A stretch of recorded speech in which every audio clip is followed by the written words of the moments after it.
وبما أني قادري أقول أدرك عبدك جيلاني أدرك عبدك جيلاني.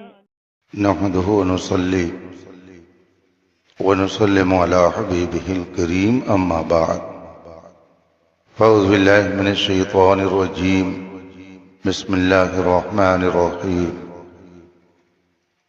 قد أفلح من زكاها وقد خاب من دساها صدق الله العظيم وصدق رسوله النبي الأمين الكريم ونحن على ذلك لمن الشاهدين والشاكرين والحمد لله رب العالمين. منبر پاک پر تشریف فرما علماء ذوی الاحترام، مداحان رسول انام، طلبہ علوم نبوت، حاضرین محترم، السلام علیکم ورحمۃ اللہ تعالی وبرکاتہ. آئیے مصطفیٰ جان رحمت سرور کائنات، فخر موجودات، نبی محتشم، پیغمبر اعظم صلی اللہ علیہ وآلہ وصحبہ وسلم کی بارگاہ ناز میں درود و سلام کا نذران عقیدت پیش کریں اور پڑھیں. اللہم صلی علی سیدنا و مولانا محمد معد الجود والکرم و آلہ الکرام اجمعین. رفیقان گرامی وقار، آپ نے عرس نظامی کے عنوان سے یہ اجلاس منعقد کیا. اس اجلاس کے انعقاد سے آپ کا قلبی تعلق ظاہر ہوتا ہے کہ اللہ نے آپ پر خصوصی انعام کی بارش فرمائی اور حضرت خطیب البراہین صوفی محمد نظام الدین علیہ رحمت و رضوان کے حلقہ ارادت میں آپ داخل ہوئے اور ان کے مرید کہلائے. اللہ تعالیٰ نے انسانوں کی ہدایت کے لیے اور انہیں راہ راست پر لانے کے لیے نبیوں کی جماعت کو بھیجا. سب سے پہلے پیغمبر حضرت سیدنا آدم علی نبینا وعلیہ الصلاۃ والتسلیم، اور آخری نبی ہمارے اور آپ کے آقا و مولا جناب محمد رسول اللہ صلی اللہ علیہ وآلہ وصحبہ وسلم ہیں. اس درمیان 1,00,000 کم و بیش 2,24,000 انبیاء کرام تشریف لائے اور اپنے اپنے وقت میں ہدایت کا کام کر کے اس ظاہری دنیا سے تشریف لے گئے. آقا کریم صلی اللہ علیہ وسلم کہ اس دنیا سے جانے کے بعد اب نبوت کا سلسلہ چونکہ ختم، نبوت کا دروازہ بند، اب قیامت تک کوئی نبی کوئی رسول نہیں آ سکتا. تو اللہ تعالیٰ نے امت محمدیہ پر یہ خاص کرم فرمایا کہ رشد و ہدایت اور رہنمائی کا کام اللہ تعالیٰ نے امت محمدیہ کے علماء کے ذمہ کر دیا. اللہ تعالیٰ نے قرآن کریم میں جگہ جگہ اہل علم کی فضیلت کو اجاگر کیا، ان کے مقام اور ان کے مرتبے کو بتایا، اور رسول پاک صلی اللہ علیہ وسلم نے ارشاد فرمایا العلماء ورثۃ الانبیاء، علماء نبیوں کے نائب ہیں. گویا اب ہدایت کا کام، رہنمائی کی خدمت، لوگوں کو راہ راست پر لانے کی ذمہ داری علماء کے ذمہ ہے. اب قیامت تک یہ علماء ربانیین آتے رہیں گے اور قوم کو ہدایت کا کام کر کے سیدھے راستے پر لانے کی کوشش کرتے رہیں. امت کے سب سے پہلے عالم ربانی سب سے پہلے ولی کامل، سب سے پہلے غوث اعظم، سب سے پہلے قطب الاقطاب، سب سے پہلے فرد الافراد، سب سے پہلے شہنشاہ ولایت امت میں حضور کی اللہ تعالیٰ نے جسے بنایا وہ خلیفہ اول حضرت سیدنا صدیق اکبر رضی اللہ تعالیٰ عنہ کی ذات ہے۔ اعلیٰ حضرت رضی اللہ تعالیٰ عنہ تحریر فرماتے ہیں، ارشاد فرماتے ہیں کہ غوث اعظم جو ایک پوسٹ ہے، اس پوسٹ پر آنے والے کے ذمہ بہت سے روحانی کام ہوتے ہیں۔ ان کاموں کی تفصیل کتب تصوف میں مذکور ہے۔ مختصر یہ ہے کہ جو اپنے وقت کا غوث اعظم ہوتا ہے وہ سارے ولیوں کا سردار ہوتا ہے، اور جس کو ولایت، قطبیت، منصب ولایت ملتا ہے وہ اسی غوث اعظم کے دربار سے الاٹ ہوتا ہے۔ اعلیٰ حضرت فرماتے ہیں کہ سب سے پہلے وہ کون سے خوش نصیب شخص تھے جن کو اللہ نے غوث اعظم بنایا؟ سب سے پہلے کون شخص تھے؟ اب نوجوان تو چلے گئے ہیں، ورنہ یہ جو بہت تیزی سے دوڑ کر کے ادھر ادھر رضاکارانہ کام کر رہے تھے، ان سے پوچھتا، چونکہ وہ جنرل نالج کے زیادہ ماہر ہوتے ہیں، ہو سکتا ہے وہ بتا دیتے۔ امت میں سب سے پہلے غوث اعظم کی پوسٹ پر اللہ نے کسے فائز کیا؟ آپ نے اس کو سنا ہے کہ نہیں سنا؟ نہیں سنا۔ تو جن کا بڑھاپا آ گیا جب انہوں نے نہیں سنا تو جوانوں نے کیا سنا ہو؟ جوان نہیں سنیں گے تو یہ بچپن میں رہنے والوں نے کیا سنا ہو؟ اسی لیے آئے دن دیکھیے مولانا اظہر الدین صاحب تو واٹس ایپ سے بہت جڑے ہوئے ہیں، بہت اچھا لکھتے بھی ہیں، یہ تقریر تو اچھی کرتے ہی ہیں، لکھتے بھی بہت اچھا ہے، بولتے بھی بہت اچھا ہے، چلتے بھی بہت اچھے ہیں، لگتے بھی بہت اچھے ہیں۔ صافہ پہ دیکھیں کتنا شاندار جچ رہا، اللہ نظر بد سے بچائے۔ یہ علماء کرام ہیں، یہ پڑھتے پڑھاتے رہتے ہیں۔ واٹس ایپ پر علماء کے بیچ ان کا جو گروپ بنا ہوا ہے، آئے دن اس میں ایک مضمون ضرور چھپتا رہتا ہے، آئے دن ایک مضمون ضرور واٹس ایپ پہ آئے گا کہ ہمارے جلسے غیر مفید کیوں، جلسوں کا فائدہ کیوں نہیں۔ ابھی میں آ رہا تھا، کبھی مجھ کو بھی جب موقع ملتا ہے تو یہ غلطی میں بھی کر لیتا ہوں، میں کھولا واٹس ایپ تو اس میں ابھی دیکھیے جو میرے واٹس ایپ پر اس وقت بالکل تازہ تازہ مضمون وہ یہی ہے کہ جلسوں میں اصلاح کا قابل عمل انداز۔ تو آئے دن واٹس ایپ پہ، فیس بک پر لکھنے والے ہمارے علماء لکھتے رہتے ہیں کہ آخر ہمارے جلسے مفید کیوں نہیں ہیں۔ ظاہر سی بات ہے کہ ایک عرصے سے ہم اور آپ جلسے میں آتے ہیں، جاتے ہیں، سنتے ہیں، مگر اس کے باوجود ہمارا نوجوان یہ کیوں اصلاح قبول نہیں کرتا اور اس کے عقیدے میں پختگی کیوں نہیں آتی، اس کے کردار میں پاکیزگی کیوں نہیں آتی، یہ اپنی اصلاح کیوں نہیں کرتا؟ اس لیے کہ ہمارے جلسوں میں شور زیادہ ہوتا ہے اور سنجیدہ باتیں لوگوں تک کم پہنچائی جاتی ہیں۔ ہمارا نوجوان یہ سوچتا ہے کہ ایک ناز ہو، ایک انداز ہو، ایک ساز ہو، تو اس پہ ہم اپنے آپ کو حرکت میں رکھیں تو یہ ہمارے لیے اچھی بات ہے۔ میں شاعروں کا مخالف نہیں، میں خود اب تو مصروفیت زیادہ بڑھ گئی ہے، ورنہ میں ہر جمعرات کو خود ہی نعت نبی کی محفل اپنے کمرے میں لگاتا تھا۔ مولانا زین الدین صاحب کے یہاں پر چلے گئے، یہ مولانا افریدی صاحب بیٹھے ہوئے ہیں، ان سے پوچھئے، میں خود اچھے طلبہ کو بلا کر ان کی نعتیں سنتا تھا، ابھی بھی موقع ملتا ہے تو سنتا ہوں۔ نعت نبی سننے سے ایمان میں تازگی پیدا ہوتی ہے۔ اعلیٰ حضرت سے پوچھا گیا نبی کی محبت کیسے دل میں آئے گی، تو اعلیٰ حضرت نے 3 کام بتایا۔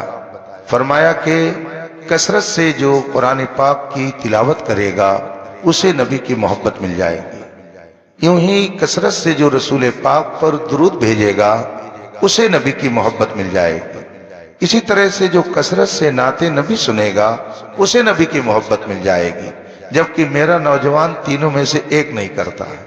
ہاں البتہ پوسٹر لگا کے جھگڑا ضرور کرے گا، آئی لو محمد، جھگڑا ضرور کرے گا اس پر، لیکن نعت شریف سننے کے لیے سنجیدہ ماحول میں بیٹھ کر کے ان سے نعت سننے کے لیے کہا جائے نہیں، قرآن کی تلاوت کے لیے کہا جائے نہیں، گھر میں بیٹھ کر خالی وقت درود شریف پڑھنے کے لیے کہا جائے نہیں، تو جو محبت نبی میں اضافے کا سبب ہے مجھ سے دور ہے، اسی لیے لفاظی ہم لوگوں کے ہاں زیادہ ہے اور حقیقت اور معنی سے ہمارا تعلق کم رہ گیا۔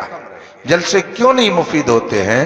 اس کی وجہ یہی ہے کہ جب کوئی شاعر نعت سناتا ہے تو بھلے اس کا ترجمہ نہ جانے، اس کا مطلب نہ سمجھیں، کیا وہ کہہ رہا ہے، شعر کا معنی کیا اسے نہ معلوم، لیکن وہ چونکہ ناز اور انداز دیکھتا ہے تو اس لیے اس پر وہ بیٹھا رہتا ہے، اور جہاں وہ ناز انداز ختم ہوا کرسی چھوڑ کر کے چلا گیا۔ میں اس پر ناراض نہیں ہوں کہ یہ کرسی کیوں خالی ہو گئی، مجھے تو اس سے کوئی فرق نہیں پڑتا ہے، اس لیے کہ روزانہ الحمدللہ 900 طلبہ دارالعلوم علیمیہ میں پڑھنے کے لیے آلریڈی تیار رہتے ہیں، ہم لوگ روزانہ اتنے لوگوں کو پڑھتے پڑھاتے ہیں، تو اس کا کوئی مسئلہ نہیں ہے، لیکن افسوس اس بات کا ہے کہ ہمارا معاشرہ اور ہماری قوم کی سوچ بہت ہی الگ ہو گئی ہے۔